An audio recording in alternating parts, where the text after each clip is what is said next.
Hey guys, it's Destiny, and today I wanted to talk about our upcoming banners for 2.3 and the benefits of each of these characters and the banners, of course, as well. Before we get into today's video, though, let me know one of your favorite characters in Honkai Star Rail. And lastly, if you guys do enjoy videos like these, do make sure to subscribe to win your next 50/50. Also hit the like button to support the video. And now let's get straight into it. Let's first go over Firefly because she's going to be the first banner of version 2.3. Firefly is a fire destruction character and is a break-centric DPS. What's really nice about Firefly is that she is going to be able to implant enemies with fire weakness with her technique as well as her enhanced skill. This will allow her to brute force through enemies regardless of their weakness type, and the fire implant being easy to use with her technique and just using her skill in her enhanced state with her ultimate, it really makes it easy for her to be able to wither down the toughness meters of enemies. Her ultimate will be able to increase her weakness breaking efficiency, which helps even more with this. You're going to be able to gain more speed, and she can also restore HP with her attacks. You'll want to be in her ultimate state though as often as possible, since this is where Firefly is going to get her enhanced basic attack as well as her enhanced skill. You'll also be able to get her ultimate with only one skill at the start of battle and then 2 skills after she exits her ultimate state. The reason I say this is because it appears that she'll get about 50% or more energy each time she uses her skill based on the live stream. So this means you'll only have a 2-turn ultimate, and as a result, you're just going to have very high uptime on her ultimate. Firefly's kit is honestly very powerful as she does have benefits in her kit that heavily assist with her utility of being an effective break-centric DPS. Her damage will highly revolve around enemies being weakness broken though. She's going to want to break them as soon as possible, and as a result, one of her best team members will actually be Harmony Trailblazer for the additional super break damage, as well as characters who can help Firefly's break damage, weakness breaking efficiency, allow her to attack more frequently so that she can have more turns before she exits her ultimate, as her ultimate does have a cooldown, so when you're in her enhanced state, you'll want to weakness break enemies as fast as possible, which the super break damage will then kick in for more damage output, and that's where Firefly will really start to get to shine. And characters that can help her potentially get more actions can definitely be characters like Asta for the huge speed buffs, as well as if you have Dance Dance Dance on her. Plus, Asta can actually help Firefly weakness break enemies with her skill, since her skill does have that bounce effect. And since Firefly is implanting enemies with fire weakness, this makes Asta pretty useful in that regard. Bronya can also assist Firefly with having more actions with the 100% action advance. But when it comes to team members, you could also consider characters who are able to reduce enemy defenses, because this can improve break damage as well. Overall, when it comes to her pull value though, she is an amazing option for a break-centric DPS, and she can potentially get better in the future the more break-centric characters we get that can synergize with her. As for Firefly's banner, her banner is very good for her. Gallagher is a great sustain for break-centric teams, since he will be able to get more outgoing healing the more break effect he has. So as a result, he's going to have a good amount of break effect on him, and this can help with super breaks if you do have Harmony MC on the team. As for Misha and Xueyi, both are awesome DPS options. Xueyi has immense break potential and also benefits from, of course, crit rate and crit damage. Misha can also be a powerhouse with shredding toughness meters with his ultimate's multi-hits, since that ultimate can have up to 10 hits onto enemies. And he's a nice ice DPS option, especially if you don't have characters like Jingliu, for example. So this banner in general is really good for the characters that you are able to obtain, especially getting those Eidolons on those 4-star characters on Firefly's banner. Now we have Ruan Mei, who will rerun alongside Firefly, which, if I'm being honest, this does suck for people who do not have Ruan Mei and want her in Firefly. It's really not the best situation. Ruan Mei though is an ice harmony character and will easily be one of the best partners for Firefly because of the break effect she can give the team, the speed, delaying enemies from recovering their toughness meters. And the reason why this is really good is because they're going to stay weakness broken longer, which benefits Firefly's damage output by quite a bit, since that means you'll be able to attack enemies more with these super breaks before they actually recover their toughness meter. As for other benefits, you also have the additional weakness breaking efficiency for the team, which just helps with withering down those toughness meters super quickly, and so on.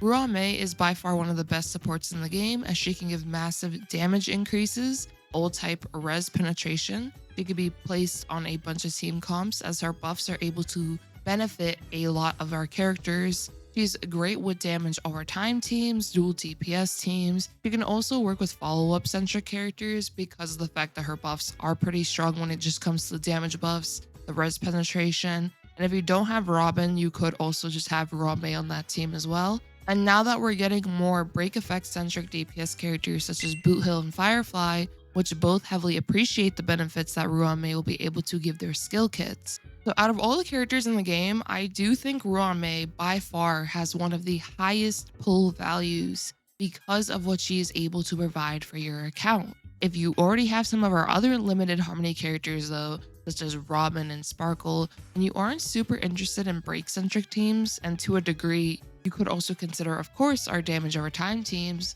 then you may not have as strong of a need on her for your account. But when it comes to future value, I would say she definitely has one of the best values, especially now that we are seeing how she is improving teams even further with our break-oriented teams. And supportive characters in general typically have good longevity because of how they'll be able to benefit characters in the future, depending of course on what buffs that character is able to provide with their skill kit. Which Ruan Mei in particular, she gets a bunch of buffs in her skill kit, so she's just really good as a pickup option. Her banner is the same as Firefly's when it comes to 4 stars, so overall great options. And the DPS options can also work nicely with Ruan Mei, so you'll be able to actually create a nice team with her banner. As you can use Xueyi or Mishi as your DPS, Ruan Mei on the team, you could actually place Harmony Trailblazer if you want, or another support or debuffer, and then you can also have Gallagher as your sustain. They're getting a lot of pieces to basically make a pretty nice team comp overall.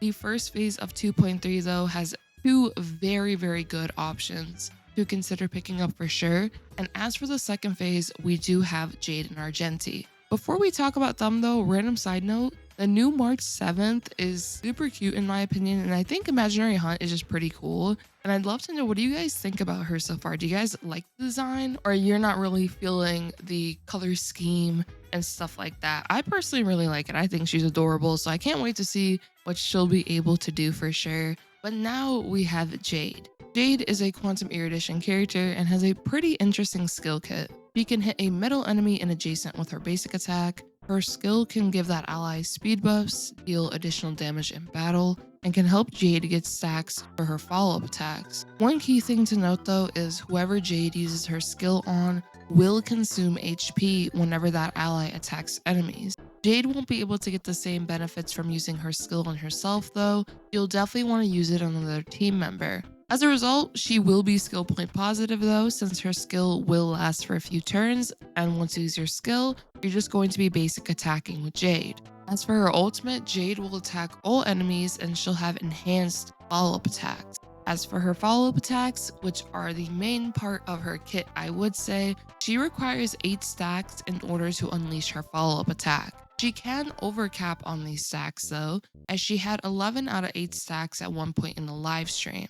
Jade used her skill on Herta. When Herta attacked only one enemy, Jade gained 1 stack for her follow-up. But when Herta attacked 5 enemies, Jade was able to gain 5 stacks at once. What this means is that whoever Jade has her skill applied onto will allow Jade to get 1 stack for each enemy they attack. So as a result, characters who have AoE potential can help Jade get a bunch of follow-up attacks in battle. Jade's follow-up attack also will attack every enemy on the field, so she'll be very good for dealing with multiple enemies at once. One key thing to note though is that Jade is also gaining crit damage stacks whenever she uses her follow-up attacks. If you look closely under her health bar, each time she uses a follow-up attack, she will get those crit damage stacks. So if I were to sum up Jade's kit, she's able to get crit damage stacks each time she unleashes a follow-up attack. She can enhance her follow-up attacks with her ultimate, and her skill will grant an ally speed buffs, deal additional damage,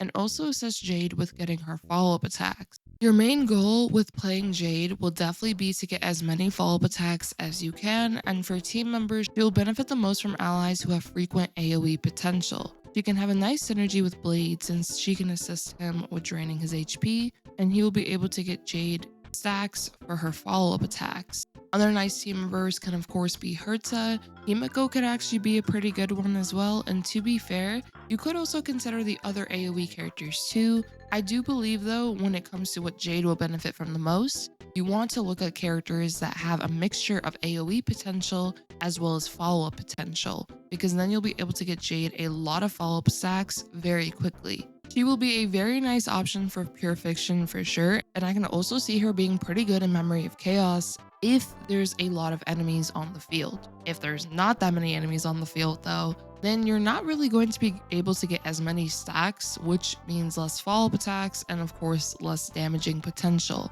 As for her banner though, oh my goodness, this is not a good banner in my opinion. Serval and Asta's Eidolons are cool, but them being all completely free characters means that you're not going to be able to get that additional benefit of potentially picking up a new 4-star that you can use. Ting Yoon would have literally been a perfect option on this banner since she's a very valuable support and is also one of Argenti's best partners. So if I'm being honest, I think this 4-star selection kind of sucks for what it could have been, but it definitely feels like they also gave all like the goodies to the first banner and then shafted the second phase banner with the 4 stars. So when it comes to banner value, it's definitely not the greatest. Of course though, those Serval and Asta Eidolons are really nice, but that's in the scenario if you are building them, you are heavily interested in using them, and of course getting those Eidolons on them. But if you were looking for a new character, unfortunately the banner is not going to be able to provide that outside of the 5-star.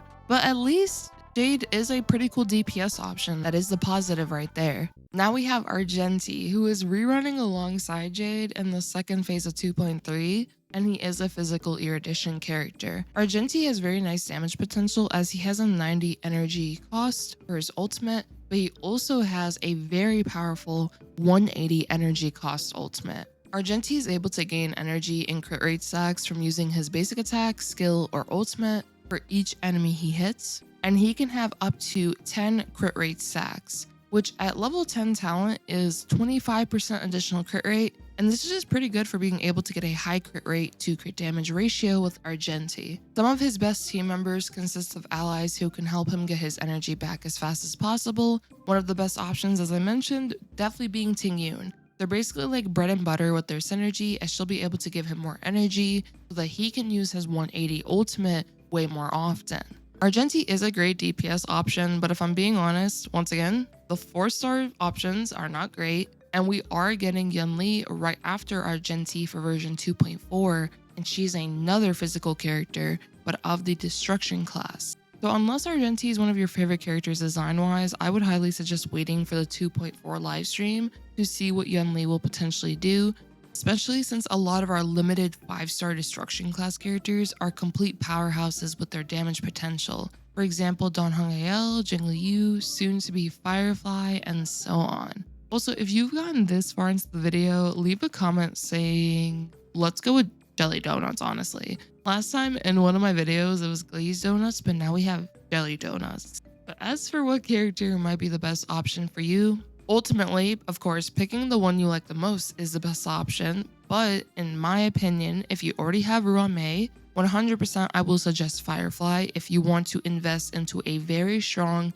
break effect centric team. Harmony MC is free, Gallagher is on the banner, so if you already have Ruan Mei, you're basically going to be set for having a very powerful team comp on your account. The fact that Firefly can implant fire weakness means that Gallagher will also be able to help with reducing toughness meters, and Firefly can brute force fights because she can easily implant enemies with fire weakness. You're basically just going to be set for having a very, very strong team. Now in the scenario, if you do not have Ruan Mei though, and want her and Firefly, I would highly suggest you get Ruan Mei first. She can be used on a bunch of team comps because of her beneficial buffs and her skill kit. You can use her on your damage over time teams, dual DPS teams, and so on. If you want Firefly though and don't care about Ruan Mei, or maybe have a bunch of supports already on your account, you can use the alternative supports I did mention, but out of our 2.3 character lineup, I would say Ruan Mei is one of the most valuable pickups. And I have had a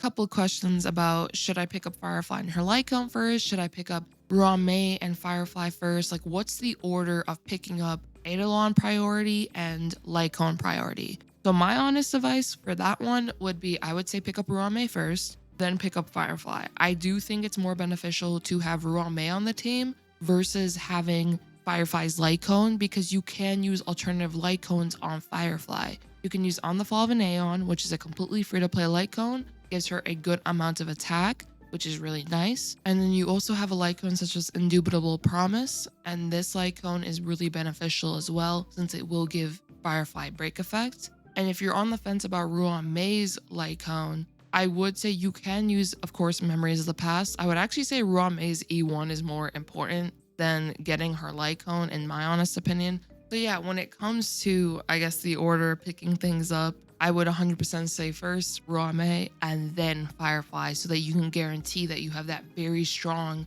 core with the two characters versus picking up a Lycone or potentially an Eidolon. As for our 2.3 second phase though, Jade looks like a great option when it comes to fighting multiple enemies, and that's great for pure fiction and to an extent could be good in Memory of Chaos, depending of course on how many enemies are on the field. The more the better. Argenti, I would say wait until the live stream before picking him up, and if you already have a strong physical DPS or you are potentially interested in Yunli, Argenti will not, in my opinion, be as valuable compared to the other 2.3 options. That'll be all though for my thoughts on which character you guys should consider picking up the most, and in certain cases where some options can be more beneficial than others. Let me know though, out of the 2.3 characters, who are you the most interested in? And if you plan to pull for any of these characters in 2.3 or are interested in waiting for future patches. If you guys did enjoy this video though, do make sure to subscribe, leave a like to support the video, and I hope to see you all next time. Peace.